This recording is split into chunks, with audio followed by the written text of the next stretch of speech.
আসসালামু আলাইকুম রহমতুল্লাহি ওবারাকাতুহ। প্রিয় দর্শক শ্রোতা, সকলের একটি কমন প্রশ্ন হচ্ছে, আমরা যখন মৃত মানুষের লাশটি কবরে রাখি তখন আমরা কোন দোয়া পড়ব, এবং মাটি দেওয়ার সময় কোন দোয়া পড়ব, এবং কবর জিয়ারতের সময় আমরা কোন কোন দোয়া পড়ব বা কোন কোন সূরা পড়ব।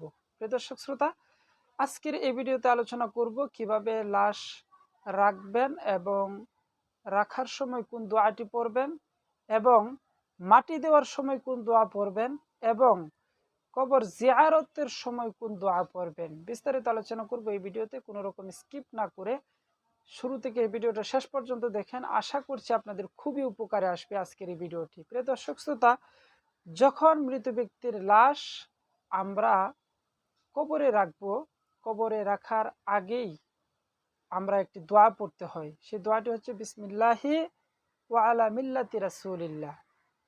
বিসমিল্লাহি ওয়া আলা মিল্লাতি রাসূলিল্লাহ। আপনারা সকলে আমার সাথে বলেন, ইনশাআল্লাহ মুখস্থ হয়ে যাবে 2-3 বার পড়লেই। বিসমিল্লাহি ওয়া আলা মিল্লাতি রাসূলিল্লাহ। এই হচ্ছে আমরা যখন লাশটি কবরে রাখবো। কবরে রাখার পরে লাশটিকে আমরা পশ্চিমের দিকে ফিরিয়ে রাখবো, চেহারাটা এবং বডিটা যেন পশ্চিমের দিকে ফিরানো থাকে। এটা হচ্ছে সুন্নত পদ্ধতি। এরপরে যখন আমরা মাটি দেওয়া শুরু করব, সর্বপ্রথম আমরা 3 মুষ্টি, প্রত্যেকে 3 মুষ্টি করে মাটি দিব। 3 মুষ্টি করে মাটি দেওয়ার সময় প্রথম যে মুষ্টিটা আমরা দিব, প্রথম মুষ্টি দেওয়ার সময় আমরা বলবো যে মিনহা খালাকনাকুম, এক মুষ্টি। এরপরে যখন আপনি দ্বিতীয় মুষ্টি দিবেন, ওয়াফিহা নুঈদুকুম, তো মিনহা খালাকনাকুম দ্বিতীয় মুষ্টি, ওয়াফিহা নুঈদুকুম তৃতীয় মুষ্টি যখন আপনি দিবেন তখন পড়বেন ওয়ামিনহা নুখরিজুকুম তারাতান উখরা। তৃতীয়বার আপনি পড়ে এটা আপনি আরো এক মুষ্টি মাটি দিয়ে শেষ, 3 মুষ্টি। এই যে আমরা দোয়াটি পড়লাম, প্রথম পড়লাম বিসমিল্লাহি ওয়া আলা মিল্লাতি রাসূলিল্লাহ, এরপরে পড়লাম মিনহা খালাকনাকুম ওয়া ফিহা নুঈদুকুম ওয়া মিনহা নুখরিজুকুম তারাতান উখরা। এরপরে এরপরে 3 মুষ্টি দিয়ে আমাদের কাজ এলাকাত শেষ।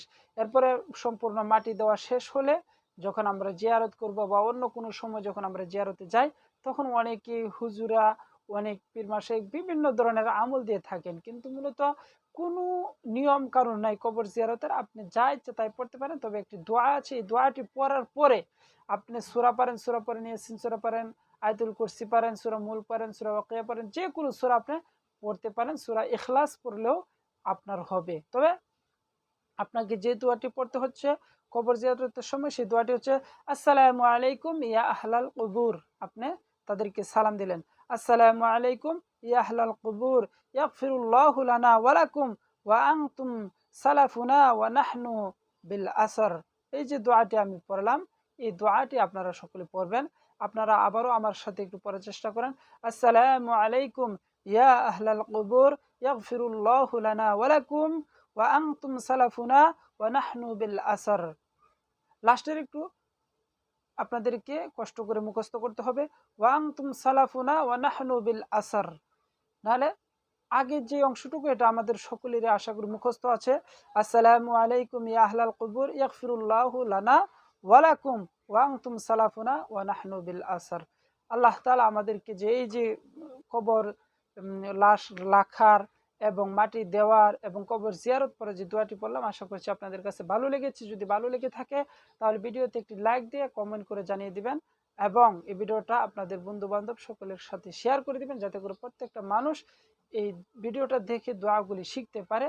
আর এই দোয়াগুলি কিন্তু আমাদের খুবই গুরুত্বপূর্ণ দোয়া, কারণ আমরা আমাদের মা বাবা আত্মীয় স্বজন যদি মারা যায় তাদের কবর জিয়ারত করতে গেলে বা তারা মারা গেলে এই দোয়াগুলি কিন্তু আমাদের খুবই কাজে লাগে। এজন্য আমাদের প্রত্যেকটা মুমিন মুসলমানের এই দোয়াগুলি শিখা এবং এরপর আমল করা অবশ্য এবং জরুরি। আল্লাহ তাআলা আমাদের সকলকে বুঝা এবং আমল করার তৌফিক দান করুন। আমিন। ওয়া আখিরু দাওয়ানা আনিল হামদুলিল্লাহি রাব্বিল আলামিন।